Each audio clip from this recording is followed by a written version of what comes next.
Bapak-bapak yang saya muliakan, saya tadi sengaja minta sama Gus Deni supaya Gus Anim untuk membaca kitab versi Sunda. Kebetulan sampai hari ini kalau ada orang ngomong Sunda, saya itu nggak paham. Kang Deddy Mulyadi, Bapak Aing, bilang sama saya begini, kalau Gus Miftah teh pengen paham bahasa Sunda, pengen bisa ngomong bahasa Sunda, caranya gampang. Saya tanya, caranya gimana Kang? Gampang, nikah sama awewek Sunda.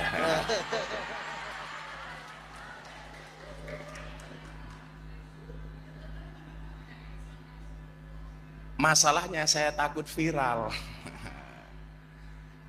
Bahaya apa-apa viral. Walaupun istri saya sudah mengizinkan untuk dimadu.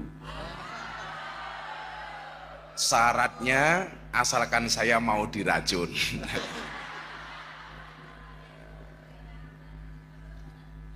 Istri saya itu istri yang tidak pernah kemana-mana kecuali saya ajak, dan selalu di rumah.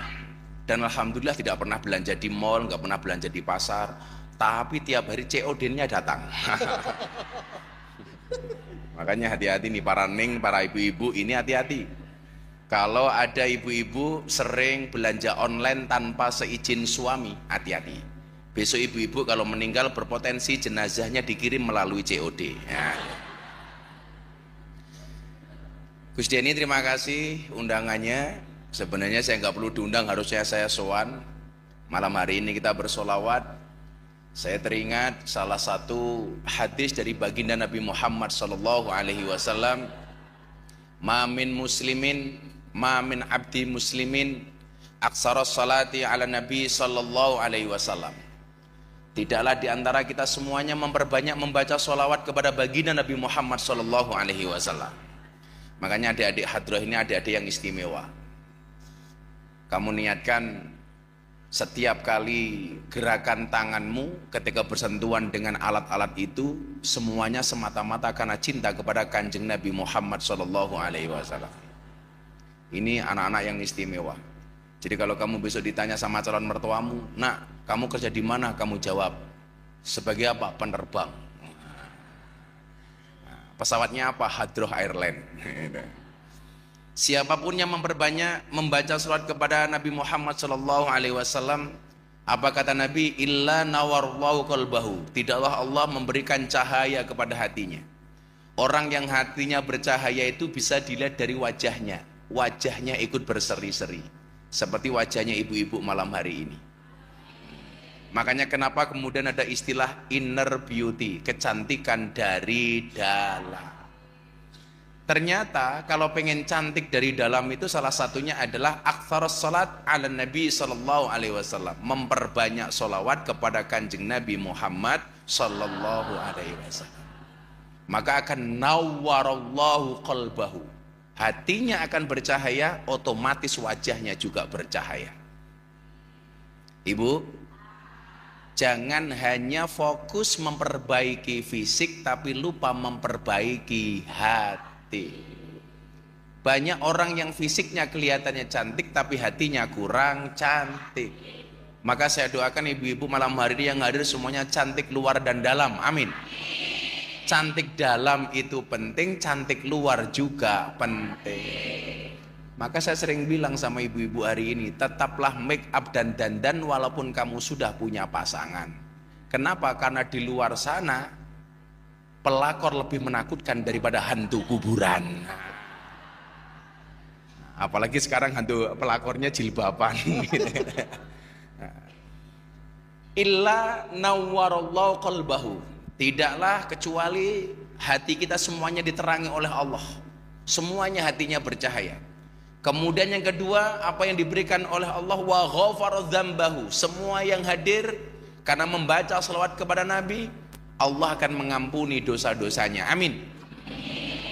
Yang nggak punya dosa angkat tangan, nggak ada. Yang nggak punya dosa saya kasih uang 1 juta. Nggak ada yang punya dosa? Ada yang ngaku nggak punya dosa. Satu-satunya yang nggak punya dosa itu hanya Nabi, karena Nabi itu maksum, dijaga dari perbuatan dosa.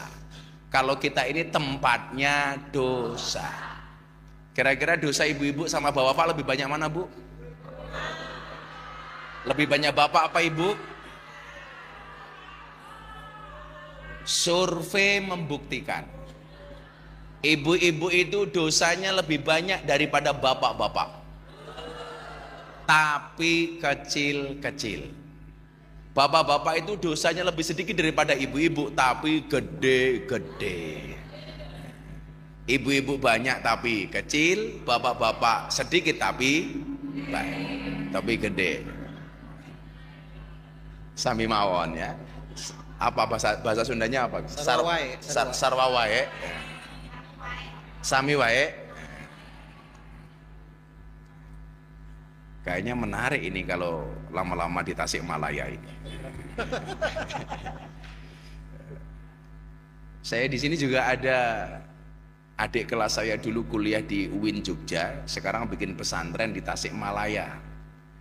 Ustadz Denny Lembur Cahaya, ini di belakang saya ini. Dulu merantau ke Jogja setelah kuliah, kemudian ke Jogja, saya bilang, kamu pulang saja ke Tasik, bikin pondok di Tasik.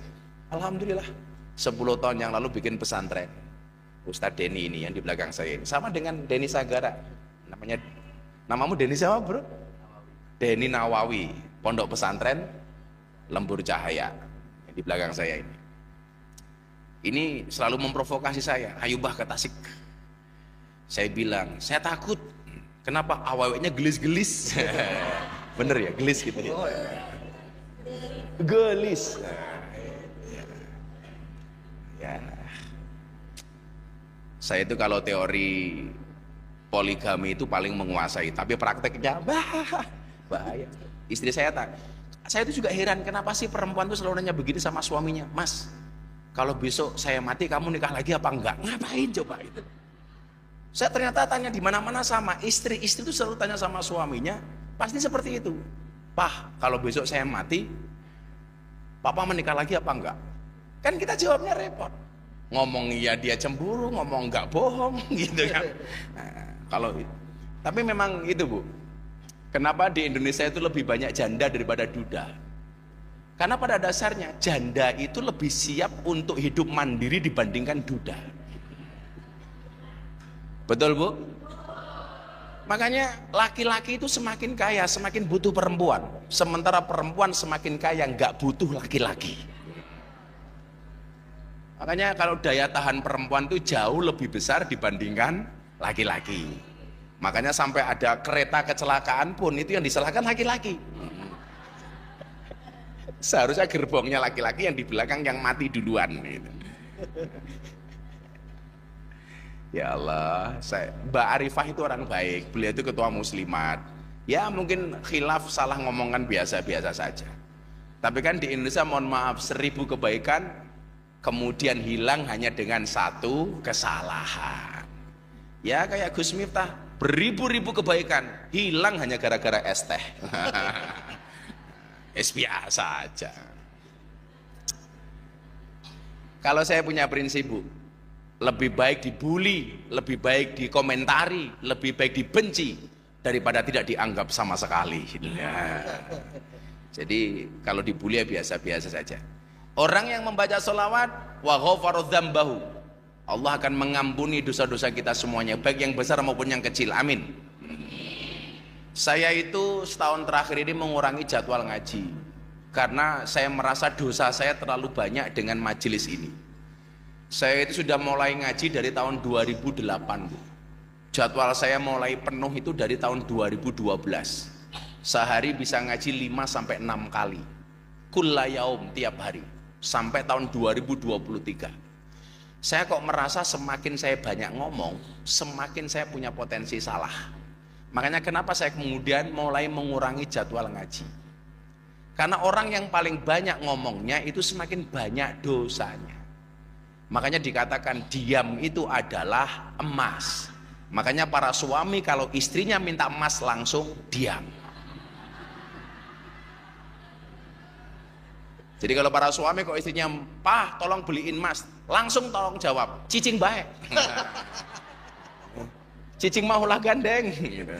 Teh kucing mah diserundeng gitu kan. Cicing gitu ya.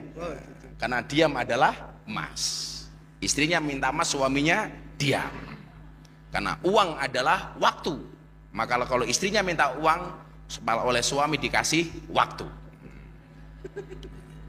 Jadi saya itu ngurangi itu Gus, saya ngurangi jadwal, saya agak enggan terima jadwal pengajian selain saya sibuk di hal yang lain, karena saya mau mengurangi dosa-dosa saya.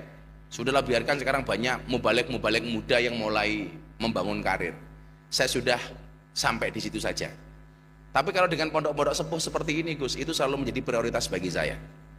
Jadi kalau saya itu sekarang menghadiri pengajian Bu hanya 1-2. Dan kalau ngundang saya ngaji hari ini nggak perlu mengeluarkan biaya. Nggak usah diamplopi, nggak usah dikasih apa-apa. Bila perlu saya yang nyumbang. Nanti kalau ibu-ibu di sini ada yang susah banget, tolong angkat tangan. Gus, saya di rumah nggak punya beras, saya kasih beras. Kalau anda semuanya susah, tolong datang ke tempatnya Gus Denny Sugara. Ngapain? Ayo nangis bareng gitu loh. Nangis bareng. Orang yang sholawat, yang selanjutnya wasaroha sodrohu, Allah akan melapangkan dadanya. Maka hari ini anda berselawat dengan Gus Denny, hatinya ini pasti tenang, artinya ini pasti nyaman. Ibu bapak, dalam kitab Wasiatul Mustafa itu ada satu hadis begini, kita itu nggak boleh lebih dari 40 hari tidak bertemu dengan kiai dan majelis pengajian. Nggak boleh lebih dari 40 hari. Di situ disebutkan dalam kitab Wasiatul Mustafa, hadis keberapa saya lupa. Disebutkan apa? Tidaklah seseorang itu melebihi 40 hari walam yujalisul ulama. Kok dia tidak mau ngaji, tidak mau ketemu dengan ulama, tidak pernah sowan kiai, maka yang terjadi apa? Qasat qalbu, hatinya berpotensi menjadi keras. Saya ulangi, orang yang selama 40 hari tidak pernah berangkat ngaji, tidak pernah menghadiri majelis ilmu, tidak langsung bertatap muka dengan kiai, qasat qalbu, hatinya menjadi keras. Makanya ibu-ibu ini walaupun dunjan mau datang luar biasa, luar biasa. Suaminya nggak datang nggak apa-apa, nggak apa-apa.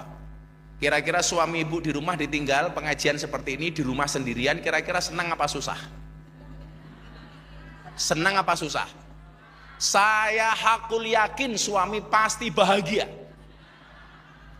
Makanya kalau saya ditanya, Kiai, kalau saya pengajian 3-4 jam di Cipasung, menghadiri pengajian semalam suntuk bahkan, tapi saya nggak paham sama sekali, kira-kira ada baiknya apa tidak? Tetap ada kebaikan. Kebaikan minimal untuk suami di rumah. Karena selama ditinggal pengajian oleh ibu-ibu, suamimu di rumah bahagia. Kenapa? Karena terlepas dari penderitaan.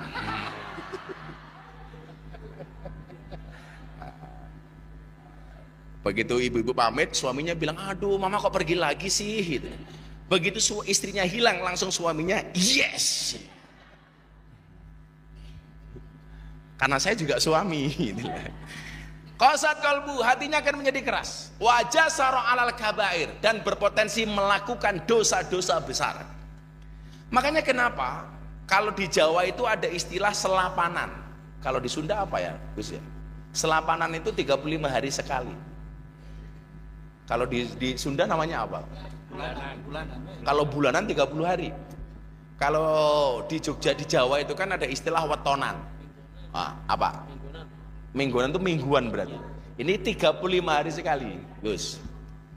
Mungkin ya kalau minggu paing kayak pengajian di tempat saya itu minggu paing. Itu berarti jatuhnya 35 hari sekali. Hebatnya kiai-kiai dulu, kenapa membuat pengajian selapanan 35 hari sekali atau bahkan sebulanan, katakanlah sebulanan. Itu karena mengantisipasi supaya jangan sampai melebihi 40 hari kita tidak ketemu dengan kiai. Jangan sampai selama 40 hari kita tidak hadir di majelis ilmu, apapun itu. Makanya ini benar. Cuman hari ini mohon maaf, ada penyakit jamaah itu begini, suka membanding-bandingkan majelis, suka membanding-bandingkan pengajian, suka membanding-bandingkan kiai, suka membanding-bandingkan habaib, suka membanding-bandingkan gus, suka membanding-bandingkan ajengan. Itu nggak boleh. Anda boleh fanatik dengan satu majelis ilmu, tapi jangan pernah menjelek-jelekkan majelis yang lain. Setuju? Anda boleh seneng dengan kiai, jangan menghinakan kiai yang lain. Anda boleh senang dengan Habib yang satu, jangan pernah menghinakan Habib yang lain. Apalagi sekarang punya penyakit, justru membanding-bandingkan kiai dengan habaib. Itu tidak boleh. Saya tuh paling benci kalau di TikTok ada postingan, siapakah Gus yang kamu idolakan? Wah, itu berpotensi memecah belah umat. Gak boleh. Saya suka dengan Gus ini, gak suka dengan Gus itu. Saya suka dengan kiai ini, gak suka dengan kiai itu. Pertanyaannya, kenapa kok kita itu malah ngatur-ngatur kiai? Ada kiai pas senengnya ke pasar, jamaahnya bilang, ih kiai kok ke pasar? Lah kamu bukan kiai kok ngatur kiai. Saya ditanya, Gus, apakah kiai itu boleh salah? Boleh. Yang nggak pernah salah itu cuma Nabi. Kenapa kiai itu boleh salah? Karena kalau kiai nggak pernah salah malah berpotensi menjadi nabi. Nabi saja nggak boleh terlalu sakti. Karena kalau terlalu sakti seperti Nabi Isa. Nabi Isa itu karena mukjizatnya terlalu hebat, akhirnya apa? Salah. Salahnya di mana?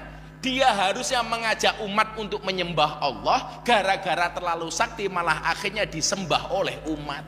Makanya satu-satunya nabi yang diaudit oleh Allah itu besok adalah Nabi Isa.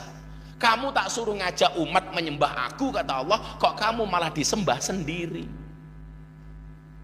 Lah, kiai itu juga sama, gak boleh terlalu hebat. Karena kalau sampai terlalu hebat gak punya salah malah berpotensi menjadi nabi. Makanya kenapa kiai itu boleh salah. Jadi kalau Gus ini kadang-kadang salah di mata istri itu lumrah. Karena pada dasarnya suami itu nggak pernah benar di hadapan istri. Jangankan ibu-ibu, termasuk Gus Deni di mata istrinya. Makanya saya teringat kata Sayyidina Ali, salah satu natusaku bihim, ada 3 hal yang kamu tidak boleh percaya selama-lamanya. Yang pertama, al-kalbu idanama, tidurnya seekor anjing, jangan pernah dipercaya. Anjing itu kelihatannya tidur, kalau kita goda sedikit langsung dia menggigit, itu anjing. Kemudian yang kedua apa? Wal yahudiyu idza wa'ada, kata Sayyidina Ali, janjinya orang Yahudi jangan pernah dipercaya. Kayak Israel janji tidak ngebom Palestina, tetap ngebom Palestina. Ngebom Palestina kurang puas ngebom Iran. Salah musuh, bomnya Iran lebih besar. Israel ngebom dor, dibalas sama Iran dor, hancur.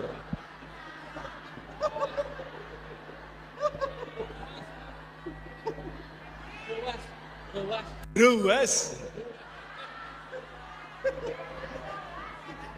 Hah? Ruas. Apa deh? Ruas. Apa itu ruas? Oh, kaget. Aku juga ruas.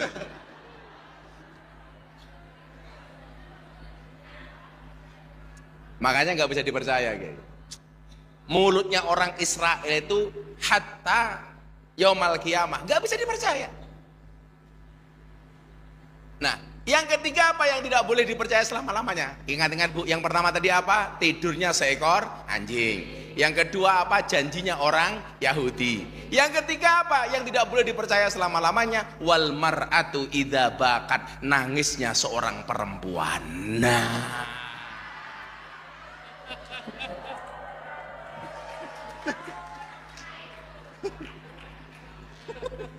perempuan itu, Gus, kelihatannya menangis di hadapan suami dengan mengatakan, Mas, aku nggak punya jilbab. Coba dibuka lemarinya. 3 lemari jilbabnya belum dipakai, katanya nggak punya jilbab. Makanya kok karakternya perempuan sama Yahudi ini hampir sama. Ini karena Sayyidina Ali loh ya.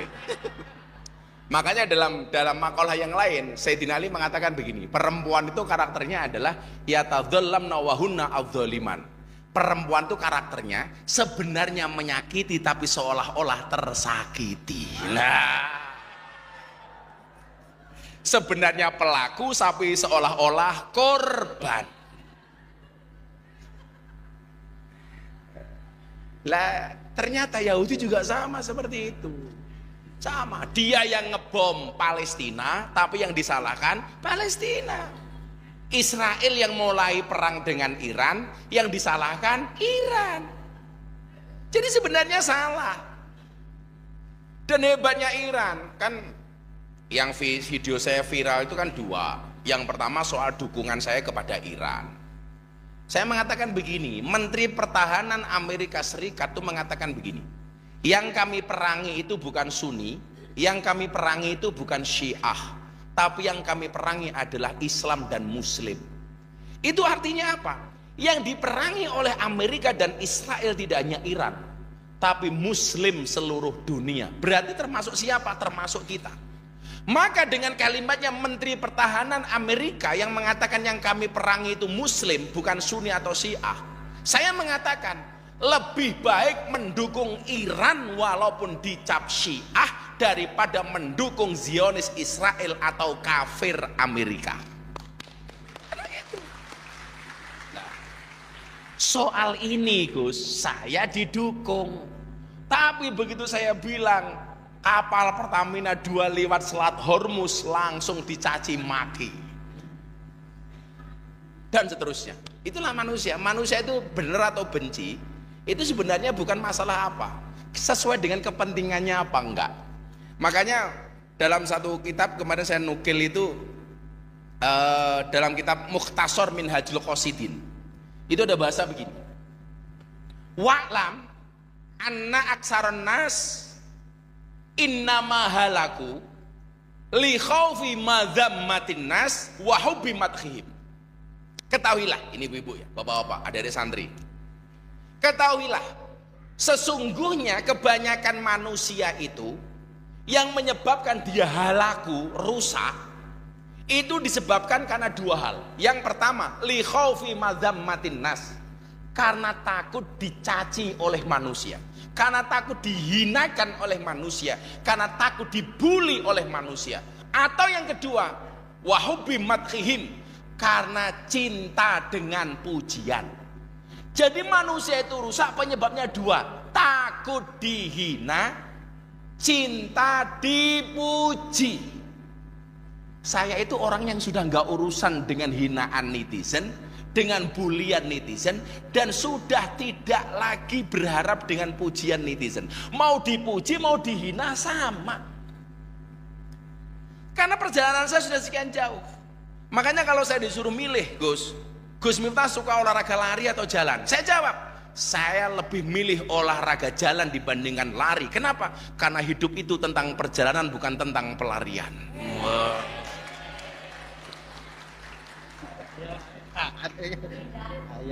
Untuk apa aku lari kalau di garis finish gak ada kamu? Iya.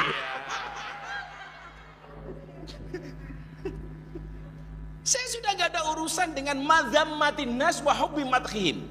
Mau dicaci mau dipuji bagi saya gak ada bedanya. Tapi ingat, kalau kita dicaci maki, jangan pernah menyamakan diri kita dengan Nabi. Saya nggak sepakat, nggak apa-apa saya dibenci, toh Nabi juga dibenci. Nggak apa-apa saya dimusuhi, toh Nabi juga dimusuhi. Ini perbandingan yang salah. Salahnya di mana? Kalau Nabi itu dimusuhi, ingat, Nabi pasti benar, musuhnya pasti salah. Tapi kalau Miftah dimusuhi, Miftah bisa benar dan Miftah bisa salah. Tapi kalau Nabi pasti benar, musuhnya pasti salah. Tapi kalau Gus Deninya bisa benar, Gus Deninya bisa salah. Maka jangan membandingkan dengan Kanjeng Nabi. Gak apple to apple. Gak apa-apa, Nabi Muhammad juga dimusuhi oleh Abu Lahab. Berarti yang musuhi saya kelasnya kayak Abu Lahab. Lah kamu siapa? Uang Nabi Muhammad itu maksum, kita mesum, beda. Ini ya, saya sepakat ini dengan kitab Mukhtasar Minhajul Qasidin ini, bahwa rusaknya manusia itu karena apa? Madzammatin nas, takut dihina, wa hubbi madkhihim, kemudian berharap pujian. Maka kemudian yang terjadi apa? Fasarat harakatuhum kulluha ala ma yuwafiqi ridwan nas. Maka semua gerak-geriknya, semua polanya, semua tingkah lakunya itu selalu saja mengikuti selera manusia. Oh dia sukanya begini, saya harus begini. Oh jamaah Cipasung itu sukanya dengan kiai yang model begini, maka saya harus melakukan seperti ini. Itu capek bu. Kalau yang kita kejar ridhonya manusia itu capek. Betul bu? Maka apa? Ridhon nas ghayatun la yudrak, wa ridhollah ghayatun la tudrak. Ridho manusia itu sesuatu yang tidak akan pernah kita raih. Sementara ridhonya Allah tidak boleh kita tinggalkan. Maka begitu saya itu sering dihajar oleh komentar-komentar netizen. Semua orang bertanya, Gus Miftah sakit hati apa enggak? Saya jawab tidak. Kenapa? Karena komentarnya tidak pernah saya baca.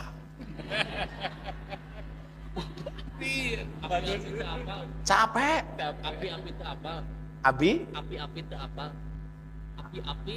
Api-api itu apal. Pura-pura nggak tahu. Oh pura-pura nggak tahu. Api-api itu apal. Pura-pura itu api-api. Oh pura-pura itu api-api. Api-api kabogo anjen. Iya. Itu artinya apa itu? Pura-pura. Pura-pura mencintaimu. Jadi itu bu ya. Kalau kita ini hidup hanya untuk mengikuti seleranya manusia, capek. Apalagi dengan memasukkan hati komentar-komentar netizen.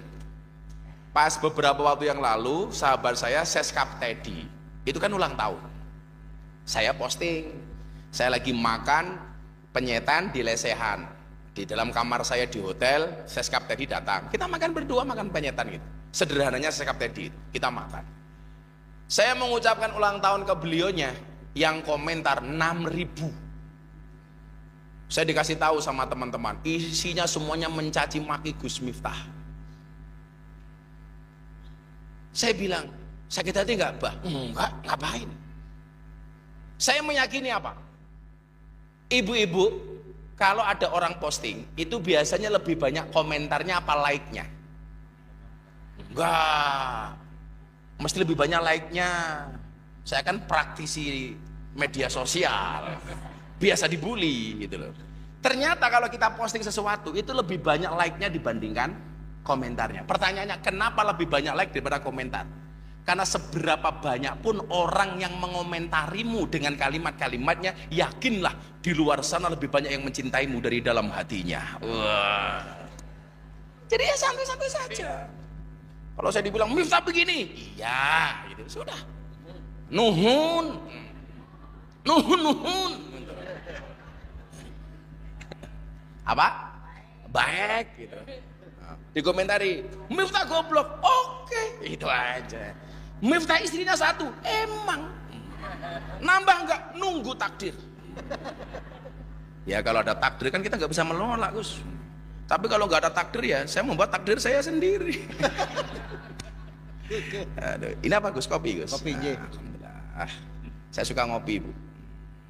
Tapi ini udah dingin ini. Tapi jangan pernah kamu sesali kopimu dingin. Kenapa? Karena ketika hangat tidak pernah kau hargai.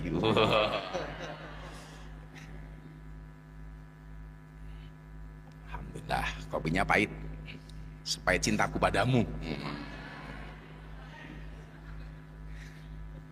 Jadi orang tuh kayak kopi aja mas, pahit sih tapi banyak yang mencintai. Iya. Ngopi ya, ngopi. Ini silakan loh, nggak usah malu-malu sambil makan. Hatur nuhun. Apa tadi pura-pura tadi bahasa Api-api. api-api. Wah lama-lama bisa Sunda saya ini.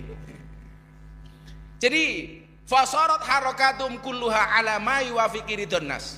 Sehingga apapun yang kita lakukan mengikuti seleranya manusia. Lah kita itu aneh. Bukan kiai tapi ngatur kiai. Bukan Habib tapi ngatur Habib. Bukan kiai tapi membanding-bandingkan kiai dengan Habib. Bukan Habib tapi membanding-bandingkan Habib dengan kiai. Naudzubillah min dzalik, summa naudzubillah min dzalik. Roja al-madhi, yang dilakukan apa? Hanya berharap dipuji. Nggak mungkin Bu, semua orang suka sama kita itu nggak mungkin. Saya dulu ngaji di klub malam, ada yang seneng, ada yang enggak. Saya mengislamkan Deddy Corbuzier, ada yang seneng, ada yang enggak. Saya ceramah di gereja, ada yang seneng, ada yang enggak. Semua itu berangkat dari sudut pandang. Kayak saya kemarin posting sama istri saya makan di penyetan pinggir jalan. Kan saya seneng, saya bilang sama Gus Denny, saya itu sukanya makan sambal. Nah, begitu saya posting, orang itu pasti begini bahasanya. Bagi yang seneng dengan saya, dia akan mengatakan, wow, Gus Miftah sederhana. Oh, kaya tapi masih mau makan penyetan di pinggir jalan. Tapi kalau orang yang benci dengan saya, wow, jatuh miskin. Gitu. Sekarang makannya di pinggir jalan. Atau orang yang benci dengan profesi saya sebagai mubaleh, saya makan enak di pinggir jalan, orang akan mengatakan, wow, hasil jualan agama. Yang saya jual apanya? Sehingga apa? Kita sudah nggak perlu meributkan hal-hal seperti itu. Roja al-madhi, dia berharap untuk dipuji oleh manusia, wa khaufan minadz-dzammi, dan takut dipuji. Makanya saya santai aja, Bu. Saya ceramah di gereja, orang langsung teriak, dasar Miftah kafir. Ya saya jawab, ya nggak apa-apa, syahadat lagi. Selesai kan? Gak usah kemudian kita marah. Kayak saya mengucapkan selamat hari Natal, tetangga saya itu mayoritas Kristen. Kalau mereka Natalan, saya mengucapkan selamat Natal. Orang yang benci dengan saya langsung mengatakan, Miftah Kristen. Siapa bilang? Gak otomatis. Kemarin Gus Denny mengucapkan selamat hari ibu, nggak jadi ibu-ibu. Saya mengucapkan hari pahlawan, nggak jadi Avenger. Ya kan? Kamu kemarin yang jomblo mengucapkan selamat menikah teman kamu tetap jomblo. Dari mana? Nggak semudah itu, Ferguson.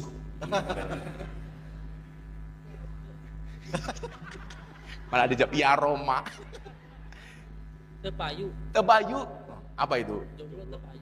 Jomblo tepayu. Tepayu. Oh, santai saja. Santai saja. Kalau kamu senang sama cewek yang jomblo-jomblo, tak kasih ilmu ya. Nah, jadi ada dalil begini.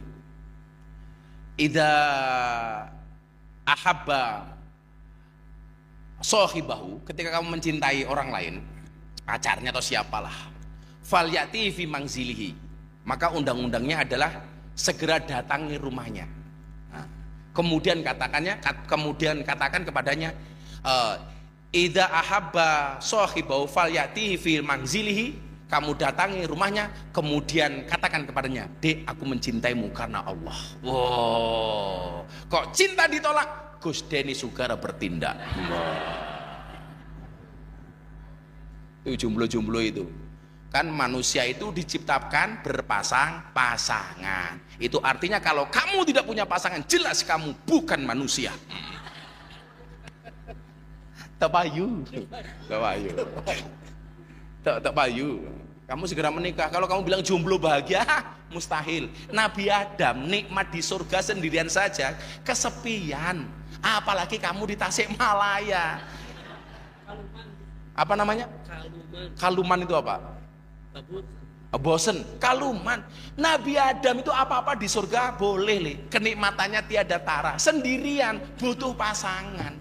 Kok kamu di Cipasung jomblo kok happy? Berarti kamu tak normal.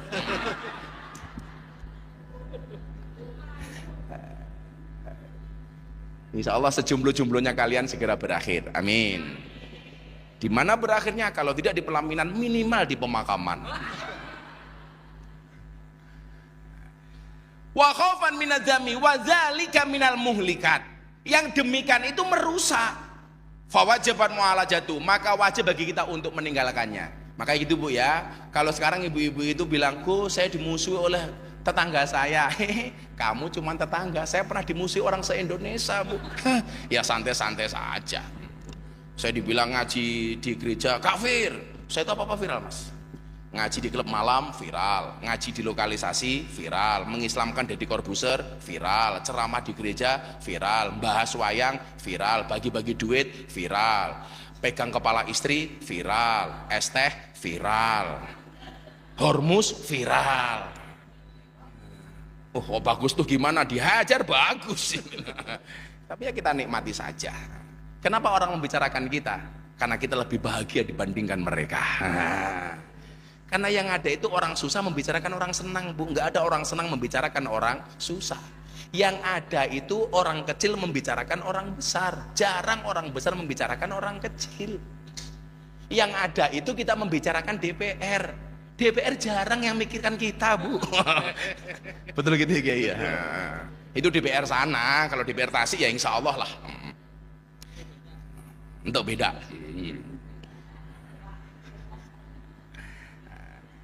Nah, lanjut. Kemudian yang terakhir, bagi siapapun yang memperbanyak sholawat, disampaikan oleh baginda Nabi, wa yassara amrohu, Allah akan memudahkan semua urusannya. Maka siapapun malam hari ini yang punya urusan yang kelihatannya susah untuk diselesaikan, yakinlah dengan sholawat semuanya akan terselesaikan. Amin Allahumma amin. Termasuk yang punya hutang, insya Allah segera lunas. Bahasa Sundanya apa? Lunas. Segera, kalau segera apa? Engal lunas. Kereh lunas. Tereh lunas. Enggal lunas. Nah, ya, sebelum saya lanjutkan, ini ibu-ibu yang di rumah nggak punya beras sama sekali ngacung, tak bantu. Ayo, oh nggak punya beras semua. Yang punya kebutuhan mendesak ngacung. Kok semuanya, kan aku pusing. Sadayana. Coba nunjuk temannya yang paling membutuhkan siapa? Saya mau tanya. Nunjuk temannya yang paling butuh. Jangan ngacung sendiri, kalau bisa nunjuk temennya. Nah, siapa? Ada nggak menurut jenengan orang segini yang paling butuh siapa? Ditunjuk kawannya. Hah? Siapa? Nunjuk temannya, nunjuk saudaranya, nunjuk kawannya, nunjuk tetangganya. Oh ini Gus yang paling butuh yang ini. Hah? Pada mau semua. Orang yang baik adalah yang mengutamakan kepentingan kawannya dibandingkan kepentingan dirinya sendiri. Enggak, yang paling butuh. Oh ini ada yang sakit. Oh ini ada begini. Jangan ngacung sendiri. Coba, mana? Saya mau lihat. Coba. Oh, itu yang ditunjuk itu tengah itu. Itu dikasih mic itu. Ibu yang jilbabnya apa itu? Putih ditunjuk sama yang coklat. Itu dikasih mic.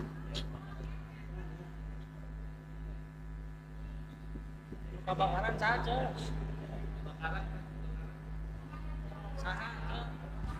Sana kebakaran, ada kebakaran rumahnya. Itu yang ditunjuk itu lah. Kamu malah nyari yang janda gimana? Kamu jangan nyari yang janda. Kan aku jadi ingin. Tungguin di situ. Assalamualaikum. Assalamualaikum warahmatullahi wabarakatuh. Waalaikumsalam. Ibu namanya siapa? Nama saya Laila Sari dari Desa Siapa? Sukajadi, Kampung Kerenceng. Lestari. Laila Sari. Oh, Laila Sari. Adiknya Lela Jangkung ya? Dari desa mana, Bu?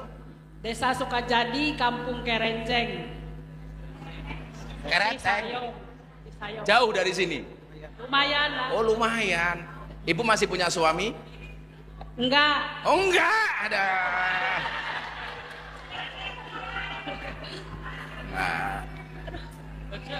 Nah, ibu di rumah sama siapa? Sendiri. Oh, wow. Kebetulan sekarang lagi sendiri. Anaknya di mana? Anak-anak pada jauh. Anak-anak pada jauh. Ibu pekerjaannya Ibu Lela Sari pekerjaannya apa? Kalau sekarang enggak kerja. Duh, orang kaya dong nggak kerja. Suaminya meninggal atau pisah? Pisah. Oh, pisah. Ya. Diambil orang lain ya. Nggak ada pekerjaan di rumah. Kalau sekarang enggak. Kalau nggak bekerja untuk sehari-hari dapatnya dari mana? Kadang-kadang dikirim sama anak yang jauh. Anaknya di mana? Di Bengkulu. Di? Di Bengkulu. Oh, di Bengkulu. Iya. Anaknya berapa, Bu Laila Sari?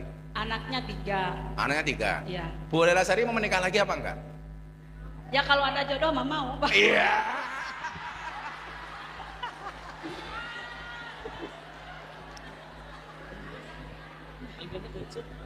Aja. Rumah juga ngontrak, Pak. Mohon maaf, Ibu Lela Sari usianya berapa? Udah tua, udah 60. Mau 60. Berapa?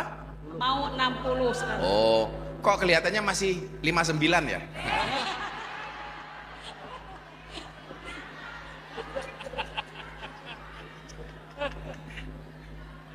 Ya Allah. Oh, sama aja ya, sama. Mau 60 sama 59 sama aja ya. Ya. Ini anak-anak hadir ada yang jomblo nggak? Kamu mau dapat pahala nggak? Menikahi janda. Ada Bu Laila Sari loh. Cie. Kalau anak-anak hadrah mau nikah dengan Bu Laila Sari, yang ngasih mas kawin saya nggak apa-apa. Sekarang yang menjadi keluhan Ibu Laila Sari apa, Bu? Keluarnya ini sekarang nggak punya rumah gitu, rumahnya ngontrak. Saya juga ngontrak. Ngontrak sama Allah. Tinggalnya sendiri. Ya. Kenapa nggak kerja-kerja atau Pingin sih Pak kerja, tapi kan Ibu punya keterampilan apa? Apa jualan? jualan habis terus modalnya Pak. Apa? Habis terus modalnya jualan juga. Kalau jualan modalnya habis terus. Iya. Terus hasilnya kemana? Nggak tahu. Jangan-jangan jualan hasilnya untuk berondong. Wah, jangan. Kok hilang terus hasilnya untuk apa emangnya? Ya untuk makan sehari-hari sama untuk bayar kontrakan. Apa? Untuk makan sehari-hari sama untuk bayar kontrakan. Terakhir Ibu usaha apa? Jualan. Jualan apa? Kayak warteg gitu. Kayak warteg. Ya. Itu dulu udah berapa tahun ke belakang. Oh, terus barangnya habis, uangnya juga habis. Habis. Luar biasa.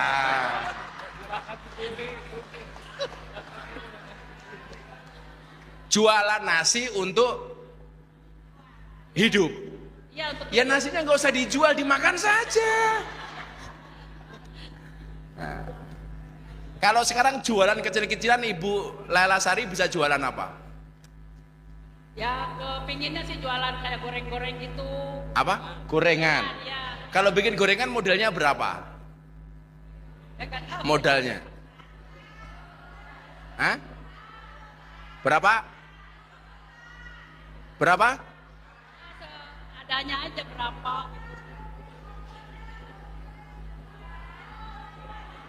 Masa di rumah nggak punya kompor? Berapa? Kalau untuk modal jualan gorengan kira-kira butuh modal berapa? Ya paling kalau sekarang kan apa-apa udah mahal ya Pak. Berapa? Sekarang apa-apa beli mahal. Ya makanya saya tanya, untuk kondisi sekarang kalau mau jualan gorengan modelnya berapa modalnya? Hah? Berapa? Ya sudah gini aja, Ibu mau jualan gorengan, Ya. tak kasih modal 1 juta. Cukup Terima ya? kasih sebelumnya Pak. Itu udah cukup itu. 1 juta jualan gorengan cukup ya Neng ya? Oh lebih itu. Yaudah tak kasih modal 1 juta untuk jualan gorengan ya. Ya Ibu 1.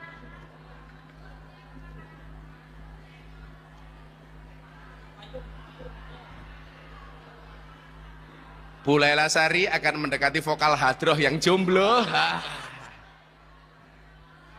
Dikasih nih. Dikasih ibunya. Terima kasih Pak. Ya. Besar-besar. Mudah-mudahan Bapak dipanjangkan umur. Amin. Amin. Semoga bermanfaat ya, cece. Gitu. Terima kasih sekali lagi Pak. Mohon maaf yang sebesar-besarnya. Ya, dah.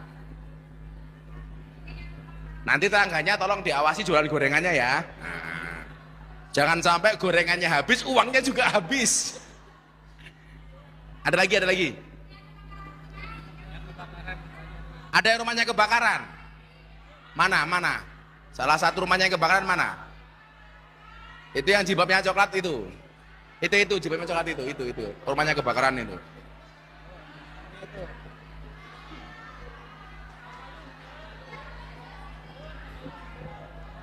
Itu yang belakang itu yang belakang. Yang rumahnya kebakaran.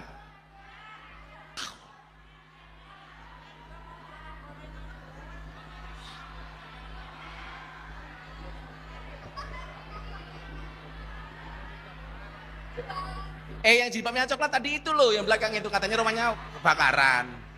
Itu Gus Denny, Gus Denny. Ini apaan sih namanya? Bugis. Apa itu bugis? Isinya manis. Oh. Hah? Kebakaran. Oh, kalau di sini Kebakaran namanya yang mendut. ini, Gus. Coba. Mana? Korolong sudah kebakaran ya.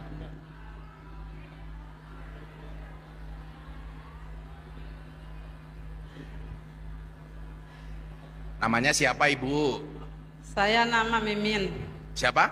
Mimin. Mimin. Ibu Mimin. Cemimin. Mimin.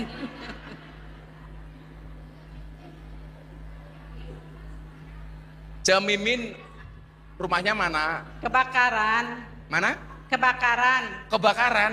Iya. Ya di mana? Habis diborong. Yang diborong di jembatan. Apa? Borolong. Borolong. Cemimin masih punya suami? Punya. Masih suami. Anaknya berapa? Anaknya 3. Terus sekarang kebakaran tinggal di mana? Tinggal di tetangga, alhamdulillah. Ada yang Oh, sudah dapat bantuan dari pemerintah belum? belum. Belum. Masa Alhamdulillah dari Basnas ada 500. Oh. Dari desa Dari Pak Keras. Gubernur ada bantuan belum dari Bapak Dari Aing? mana-mana belum Belum. ada. Dari Bupati juga belum. Belum. Loh, kok belum? Katanya karena rumahnya di mana? Di PJK. Oh, dekat rel kereta. Jadi nggak ada katanya. Bantaran nggak ada. rel. Atau Ya, rumahnya Ibu di atas rel kereta? Iya. Oh iya. Aduh, ini jalan kereta. Oh, itu status tanahnya milik siapa rumahnya itu? PJK. Oh, milik KAI. Ya itu masalahnya, susah Iya. dapat bantuan gara-gara Makanya itu. Sekarang tinggal di mana? Di tetangga alhamdulillah. Hah? Ada yang tetangga. Yang kebakaran apa rumah seisinya? Iya semua nggak ada yang. Terus sekarang untuk makan minum gimana? Ya alhamdulillah ada. Ini yang di sini hadir yang korban kebakaran berapa orang? Berapa? Yang korban kebakaran berapa orang? Saya aja cuman. Oh, sendiri. Oh. Ada. Ini anaknya, ini anak saya. Itu anaknya. Anaknya. Makan minum ikut siapa sekarang, Cek Mimin? Makan minum ikut siapa? Dari alhamdulillah ada gitu tiap. Dari ada tangga yang macam-macam mati. gitu. Ya, alhamdulillah. Alhamdulillah. Jadi segini banyak yang kebakaran rumahnya Cek Mimin sendiri. Ya sudah, saya bantu 1.500.000 ya. Nah, kebakaran. Alhamdulillah rabbil alamin. Terima kasih. Sini.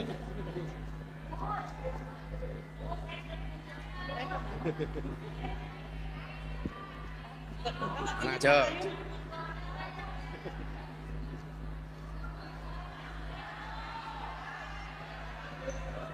Nih. Yang sabar ya. Terima kasih. Mudah-mudahan Gus Miftah panjang umurnya. Amin. Amin. Jangan bilang nama istrinya, aku takut. Terima kasih ya Gus Miftah, mudah-mudahan barokah. Amin. Makasih ya Cek ya. Sabar. Ya, makasih. Alhamdulillah.